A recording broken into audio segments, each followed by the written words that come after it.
Welcome back to Yang Daily. I'll be your host, Alex Cheney, bringing you all the Yang news you need to live your life right. We're only making it through a fraction of the news that I had intended for today because the issues we are covering are pretty deep. One took a fair bit of research time, and two took a fair bit of reflection time, but I hope you'll agree they're worth it. Quick shout out to our Tier 3 patrons, Peter Park, Shay Meehan, and Nathan Stankowski, as well as all our other patrons. You keep us all informed and engaged. If any of you out there want to join these advocates of humanity first and independent journalism, head on over to patreon.com/YangDaily. It would only take a couple of bucks a month from each listener to keep this podcast and community going and growing into the future. Now on to the news. According to a recent Associated Press NORC poll, with sample size of 1,800 and margin of error of 3.2%, Americans' approval of Biden's presidency so far is at 63%.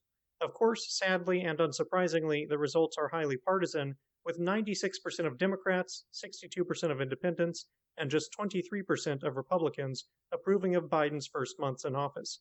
It can be largely contributed to cash relief and pandemic response, on which 71% approve, including even a near majority of Republicans at 47%. The only two issues measured on which the majority disapprove of Biden's performance was gun and immigration policy at 48 and 43% approval, respectively. The survey also measured a growing optimism for the country, with 54% saying the nation is on the right track, its highest since 2017. In the end, Biden focused on the right things: get rid of the virus and give people money. Two simple but profoundly common sense and popular goals. However, Biden needs some reminding of that.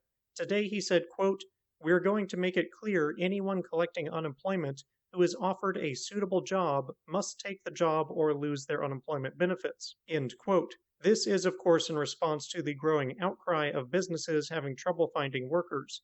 Curiously, the shortages tend to be for crap jobs with crap compensation, almost like people were being forced into work they didn't want, and the enhanced unemployment insurance has given them the means to hold off for better. What we are seeing now is a somewhat perverted version of what UBI would do, which is give people the financial security to refuse exploitative employment relationships, forcing employers to actually attract workers in an actual free market.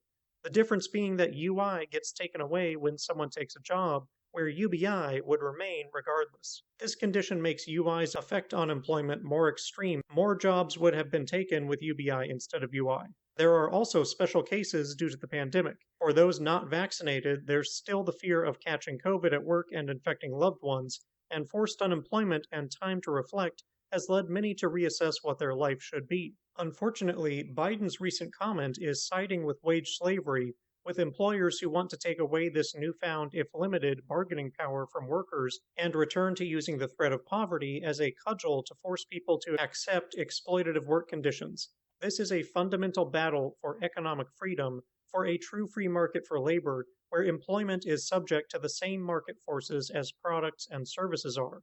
Either the work and compensation is made enough to attract free workers, or it's automated, or the business isn't valued enough to exist. That is free market economics, and Biden appears to be taking the wrong side of that fight.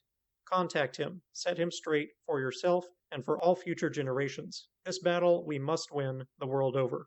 We haven't talked a lot of environmental issues, but plastics are integral to our modern world. They're also a huge and growing problem. Studies show there will be more plastic than fish in the ocean by weight by 2050. More plastic than fish. Let that sink in. No pun intended. But it's not just there, it's in us. Plastics are ubiquitous today because they are so useful, but getting rid of it is a nightmare, which is why, for the most part, we don't. Much as we'd like to believe that it can all be recycled, we only currently reuse about 5% of plastic produced. We only attempt to recycle a tiny portion of plastics, mostly the ones that have a 1 or 2 on their recycling label, and even those can only be recycled once or twice. About 40% of plastic ends up in landfills and 33% in fragile ecosystems, with the remainder being burned. The result is not just plastic islands the size of states, but plastic in our bodies. The waste doesn't disappear. It finds its way into the water we drink, the food we eat, and even the air we breathe. The result is that we are ingesting about a credit card's worth every week on average, and it's only getting worse. Fast. This is always the reality of pollution, whether it be plastic, chemicals, fumes, whether it be direct effects on our health or indirect effects through our environment. As much as many focus on damage to animals or the environment, pollution always ends up hurting us humans too. The effects of plastic in humans is unknown, but our bodies certainly didn't evolve to handle it because it didn't exist until recently, so don't expect the effect to be good. Okay, so it's a problem. How do we solve it? First would be use less plastic, duh. Try to avoid products that use plastic and favor those which use biodegradable or reusable packaging, particularly water bottles. Finding second-hand use for plastics also helps, just don't use non-durable plastic as though it's durable. Recycling would be the other big one. I know I just said we're terrible at it, that's true, but we can get better. We should be voting for government to pass regulations that will limit waste, but also approve funding for innovative solutions like plastic eating bacteria. Free market economics is pretty good at innovation, but only once the innovation is profitable. Government funding got most of the tech we couldn't live without today through its infancy, those first steps where the road to profitable development wasn't yet clear. We need to do the same for recycling solutions. There are also many more ways to address the problem and more steps that you can take, some of which you can find in the articles linked in the thread below. Whatever you do, get involved. What we're doing now is not sustainable, and we don't even know the damage we're doing to ourselves.